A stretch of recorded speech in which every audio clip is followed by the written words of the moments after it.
Sobat Pena Katolik, jangan lupa like, comment, dan subscribe ya channel YouTube Pena Katolik. Terima kasih.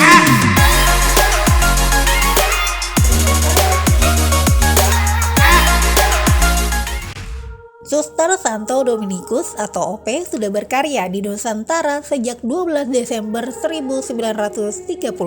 Sejak saat itu, pemimpin di Indonesia disebut sebagai pemimpin misi. Ini berarti keberadaan Suster OP di Indonesia sudah sekitar 92 tahun.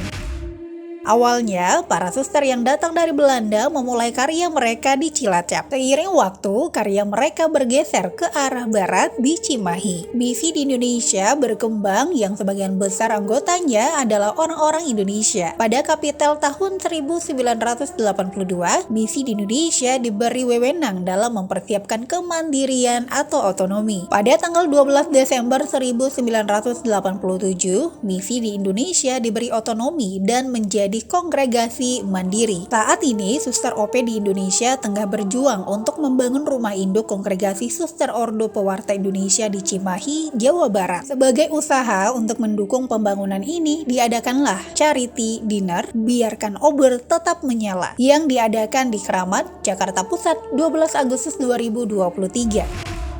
Event fundraising ini bertujuan untuk mengumpulkan dukungan dana untuk pembangunan rumah induk ini. Seperti yang dijelaskan Suster Elizabeth, biara induk Suster OP yang kini ada di Keuskupan Agung Jakarta nantinya akan dipindahkan ke Cimahi. Ini berarti ke depan rumah induk Suster OP di Cimahi akan menjadi pusat kongregasi Suster OP Indonesia. Suster Elizabeth berharap di biara induk di Cimahi, para suster dapat mendalami semangat asali kongregasi, menelusuri sejarah karya Suster OP di Indonesia.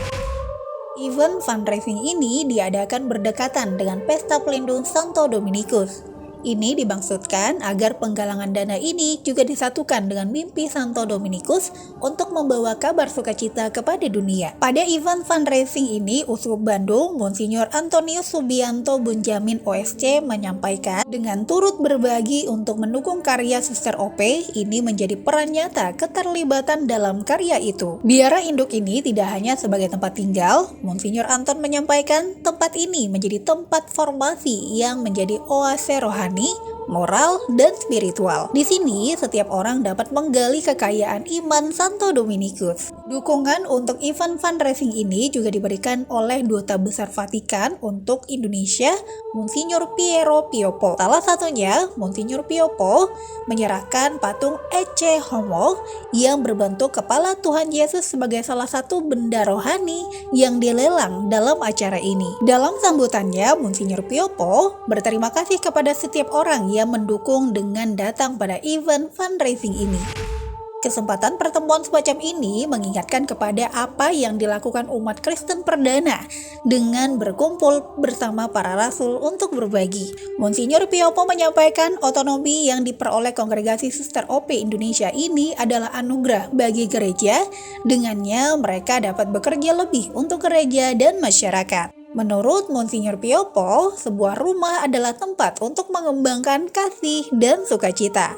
Untuk itu, keterlibatan dan sumbangan setiap orang dalam event fundraising ini hendaknya menjadi ungkapan cinta kasih karena terlebih dahulu setiap orang telah dikasihi oleh Allah sendiri. Untuk itu, keterlibatan ini menurut Monsinyur Piopo, sumbangan yang diberikan adalah bentuk dari dukungan yang berlandaskan kasih yang sama. Rumah induk Suster OP di Cimahi nantinya akan melengkapi rumah biara awal yang masih berdiri sampai saat ini. Bangunan yang sudah ada sejak zaman Belanda ini kini bahkan telah diakui sebagai cagar budaya. Untuk itu, renovasi rumah ini tidak diizinkan menurut peraturan pemerintah daerah Jawa Barat.